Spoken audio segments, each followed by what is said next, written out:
joined by Nigerian health journalist Paul Adepoju in Nigeria. Thanks so much indeed for joining us. Welcome to the program. Yeah, thank you very much for having me. I'm glad to be here. All right, tell us about Lassa fever. Just how dangerous is it? I'm told it's in the same family as diseases like Ebola. Yes, thank you. Lassa fever is also a viral hemorrhagic fever, like the reporter in that clip just mentioned. And just like Ebola and other similar diseases, they are also transmitted from animals to humans in the environment, and all of them have similar symptoms and very high case fatality rate.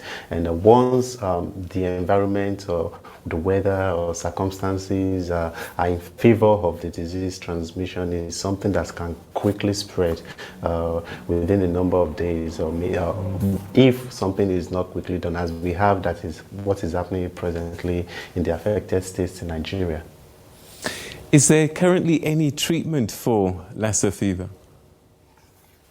Oh yes, in 2017, the World Health Organization announced that a particular antiviral drug, the name is ribavirin, has been found to be providing some treatment option as a treatment option for this disease. However, having the drug is not really the issue, but having the intervention initiated as early as possible. Unfortunately, when individuals start developing symptoms, very few individuals would be thinking about Lassa fever from the outset. Instead, they'll be looking at other things. Maybe it's malaria, maybe it's typhoid, and the condition would have seriously worsened before they start thinking about Lassa fever, which is why what was announced in the news, which is the rapid intervention that the government is doing, is really going to go a long way to quickly inform communities to be aware of this, so that it doesn't become the last thing, but one of the first things that they think about when they start showing symptoms. All right, 26 people have died, but there have been more than 115 cases. Do you know what the latest figures are? And is the government making headway in terms of trying to slow down this spread? Okay, yes, I have the latest update as released by the NCDC. This data is, I think, as at 23rd of January. So far, in this last week alone, and that ended on January 23rd, there have been 294 suspected cases, 74 confirmed cases. Throughout 2022 as a year, there have been 759 suspected cases and a total of 170 confirmed cases, with 32 deaths. And I think a key metric that is important to know is what we call the case fatality ratio, which is the proportion of those that have been confirmed to have the case that actually died. As at data shared by the NCDC is 18.8%, which even though this is still high, much higher than what we have for COVID. COVID is around 3 to 5% case fatality rate. So this is more than nearly 4 times higher than COVID. But it's actually lower. The case fatality rate for this outbreak is lower than what happened last year when Nigeria also had Lassa fever, in which the case fatality ratio was actually 25%, which means last year, out of 4 persons that had Lassa fever, 1 out of those 4 would die. But this is, for now, is still less than 1 in 5. All right. So is it because of interventions, having caught it earlier than the last time, or what do you attribute that to? Yes, it's a number of many factors, and I think even though this outbreak is quite concerning, it's also we should also begin to appreciate the quality of Africa's national health systems. It's because Nigeria now has the capacity to quickly detect Lassa fever at the grassroots. That is why Nigeria is able to detect it. If the country doesn't have the means to quickly detect these cases, the outbreak may be ongoing and not have it. And of course, we can also attribute this to the awareness among the people. For instance, one of the states that had the epicenter of this outbreak is not the first time that outbreak is happening in that state. I'm talking about Ondo State, in addition to Edo State. They've had this outbreak before, and so the people, they've had some level of awareness about what Lassa fever is all about.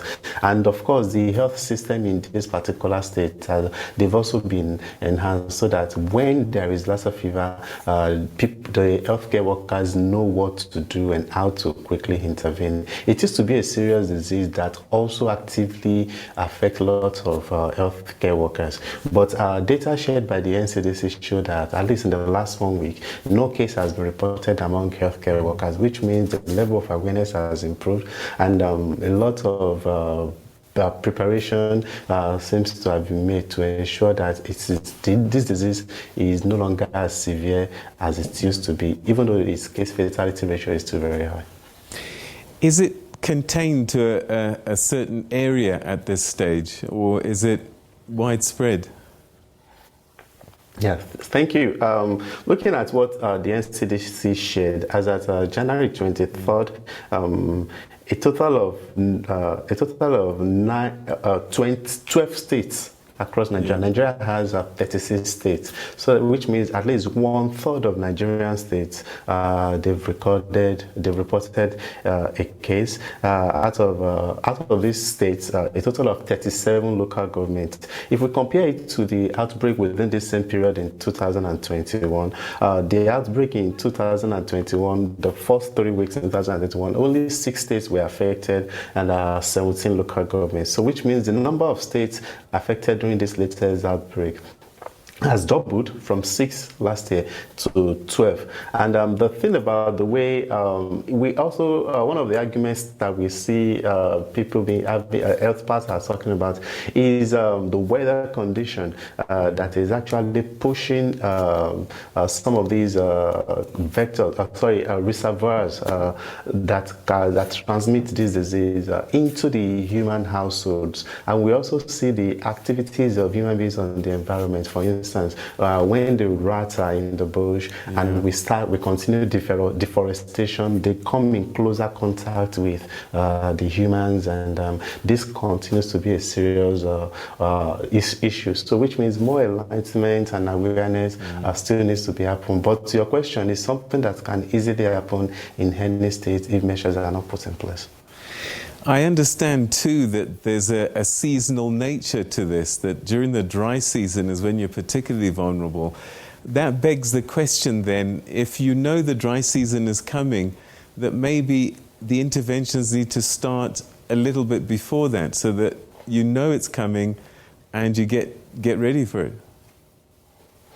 Yes, I agree with you. The interventions that will be more permanent are more about attitudinal changes of individuals and breaking or putting the human relationship with the environment into better perspective. There may not be immediate actions that healthcare institutions like the Nigerian Center for Disease Control alone will be able to do. It will be something that will be a collaboration between health ministry with the agricultural ministry and of course Ministry of Environment and National Orientation Agencies, so that all these always have to work together, and so that they can quickly ensure that measures to ensure that, because if you look at dry season, there are some household food items that like gari in Nigeria that people would like to dry outside, maximize the very hot weather. So sometimes when you spread them outside, you are not sure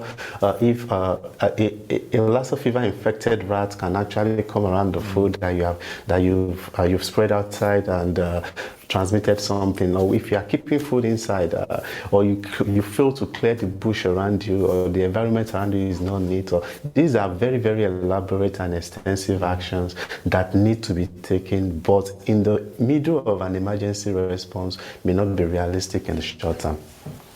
And I guess also one of the complicating factors is that people aren't always symptomatic when they have Lassa fever.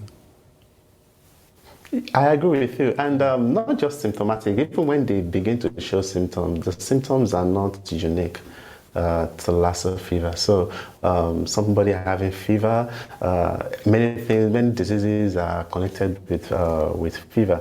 You can talk about malaria, even COVID. You can talk about the fever. So most of the time, the difficulty in quickly seeing peculiar symptoms could actually make it even much difficult for quick intervention to be instituted. And why that is a major drawback is also a major advantage that health experts that I've been talking to in Nigeria are also talking about. Even though we have Lassa fever, we have COVID and several other viral hemorrhagic diseases. These can all be prevented using similar measures. For instance, good hygiene, using your face mask, proper hand washing, and other basic public health measures that are effective for COVID would also be effective for this disease, which simply means that by going all out to promote public awareness about these best practices, it is really more possible for us to have a holistic approach that is able to address multiple diseases at the same time, since they all present and are transmitted similarly. Paul, we're going to have to leave it there. Thank you very, very much indeed for joining us and giving us an update on this outbreak. Thanks for your time. Yeah, it's my pleasure. Thank you for having me. Thank you.